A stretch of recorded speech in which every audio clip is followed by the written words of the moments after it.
Welcome to the Creative Play and Podcast Network. Join us as we share our favorite RPGs, one-shot games, tabletop games, reviews, and convention panels. Sit back and enjoy the show.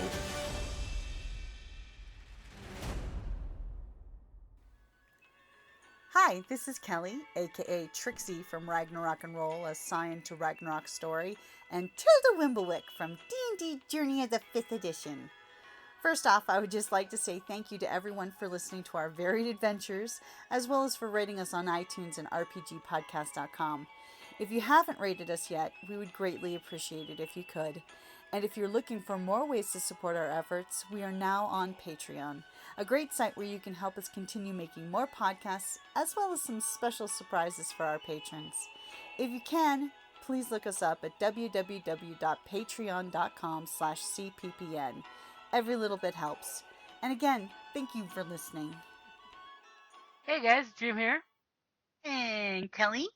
and welcome back to #RPGaDAY2024, where we talk positively about RPG things that we love, and we will blog, vlog, and talkity talk and podcast about all the good things. Mm-hmm. And Kelly, since it's the 12th, what is today's prompt? Today's prompt is RPG with well-supported campaigns. Well, That's a tricky one. there's, I'm gonna put it out there because with D&D, I mean, it is, the big one, and they have, lots of campaigns and associated ones that are, playable with the different versions of the D&D.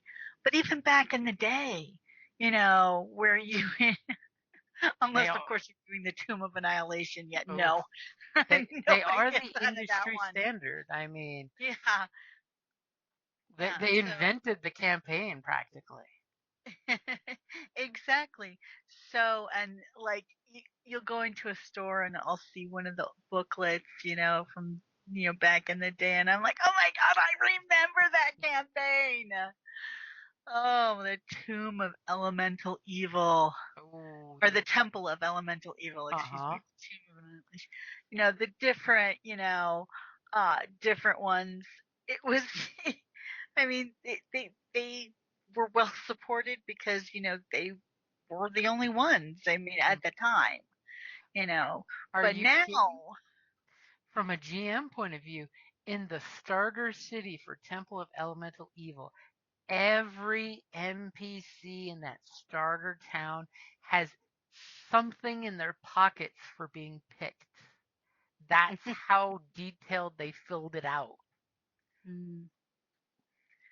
I mean, it was. I mean, I mean, come on, the original Strad campaign, that type of thing, and now they have a whole book just on, Yeah, when the Ravenlaw first came out, they ended up making so many books for that campaign setting.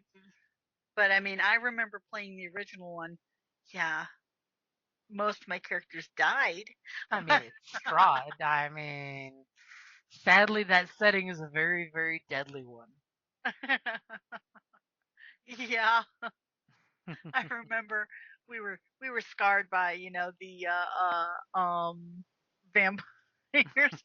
And there was another campaign that we were in, and we came across this guy who was on a slab, looked dead, but he had a stake in his heart.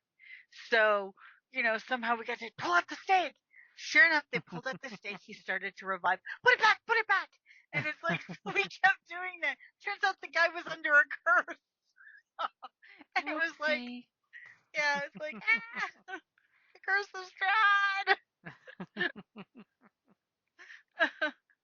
Oh, my characters all died.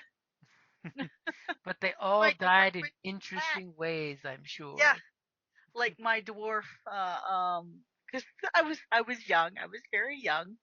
I had a number of dwarf characters, and they were all named on a variation of either some type of precious or semi-precious stone.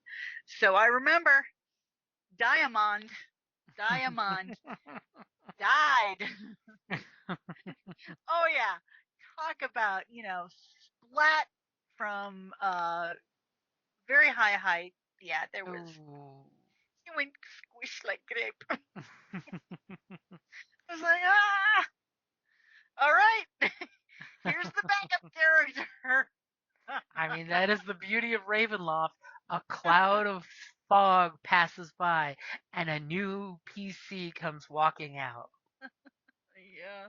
I mean, they built in the campaign setting a mechanic to bring in new players constantly. Yep. I mean, when we started the the original, Temple of Elemental Evil, we actually had fodder characters. You had a couple. One of them wound up being a pretty badass character that I inherited uh, from my brother. And this ranger was like cursed up the wazoo. And he had all this shit going on, but he still was pretty amazing. He had a And, terrible name. I had to rename him. oh, and I will totally throw out there for an RPG with well-supported campaigns as an honorable mention is gonna totally be Traveler, basically the 23rd century version, I haven't played because that one. it's a space opera. You make your character can die character creation if you roll poorly because you can roll for every era of your life. You can be an 80-year-old retired space trucker who was a veteran from like 15 different wars and 15 different armed forces for 15 different, planetary alliances. But the beauty of the system is it has rollable tables for like looking for jobs. So you can do the Firefly thing of looking for passengers and cargo and blend these up, as well as having people in cryo in the back of your ship. And as you explore space, you literally are filling in the hex grid map. You mark like you have the major cities and pathways marked, but there's a ton of blank space. So depending on what your players want to do, or how some bad skill rolls could happen, you could end up exploring the ass end of space while not even meaning to. Hold on, and this is all during character creation.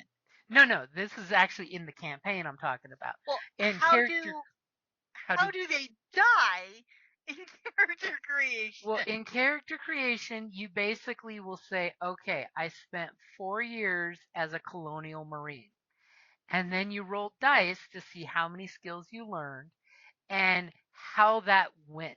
And it could be you took a crippling injury or you lost a leg.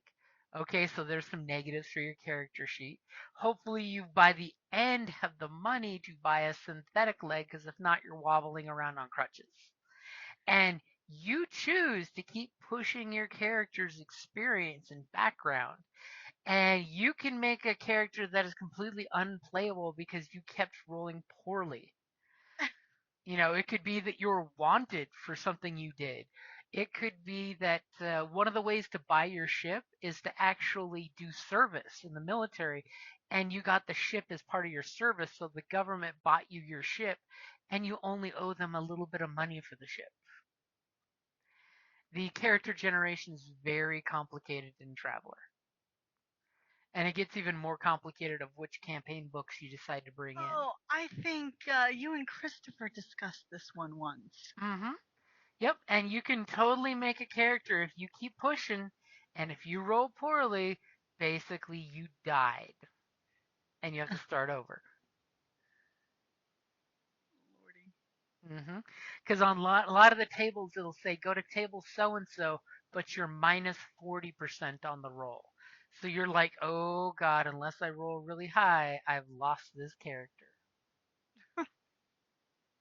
I mean, and it does make making characters sometimes just an intellectual practice. And you can always say that was a guy that was part of the crew, and we don't talk about that guy. We don't mention him. And of course, Traveler has the storyline that's kind of been borrowed by a bunch of other space ones, like Starfinder for Paizo and Twilight Imperium for Genesis, of there were ancients in the galaxy, and it ends up being, from a GM point of view, that pretty much all of the ancients are douchebags, and the reason why the ancients are rare and few because they end up turning on each other because they're douchebags. But they are the ones that seeded life. But most of them are genocidal bastards, so you don't want to meet the ancients. Not if you can apparently avoid it. Mm-hmm. And a lot like Babylon 5 feels that the ancients all have agents across the galaxy that they use as proxies to continue their feud with each other. So the players could totally get caught in the middle of all that craziness if they wanted. When in doubt, don't get noticed. Just keep trucking. Just keep space trucking. But one of the nice things is for a GM of a campaign, no matter what job the crew is looking for, the base book totally covers dozens and dozens of adventures that you can make just with a handful of dice rolls. I mean, some of the things just as easy as just picking up a passenger, because that's like the best way to make money. It's just pick up a passenger. And then, boom, you have an adventure that can happen just from that passenger, either not themselves, but their situation.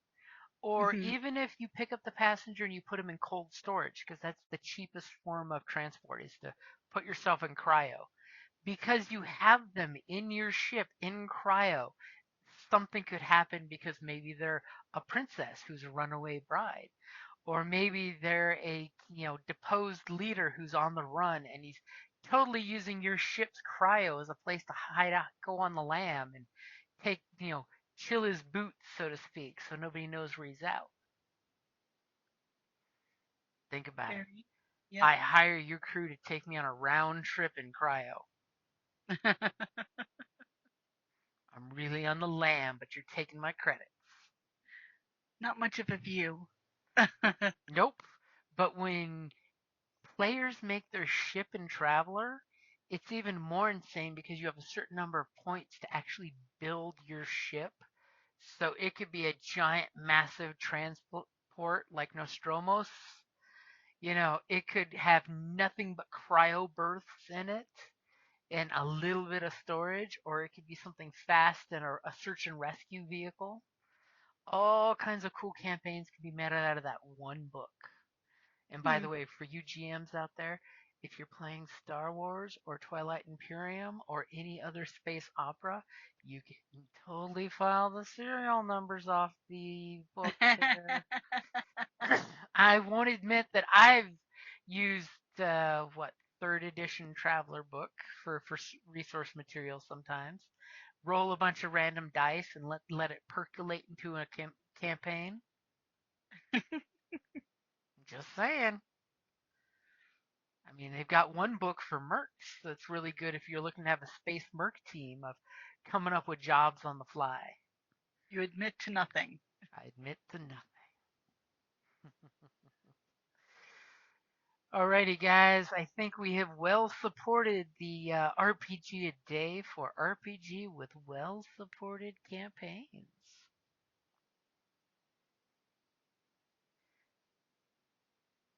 Alrighty, guys. Thank you for listening. Thank you for listening to the Creative Play-In Podcast Network. If you enjoyed our show, please check out D&D Journey of the 5th Edition and Ragnarok Enroll a Scion Hero to Ragnarok Story. Also, check out our Patreon page for more content and behind-the-scenes things, as well as joining us for a one-shot game or two.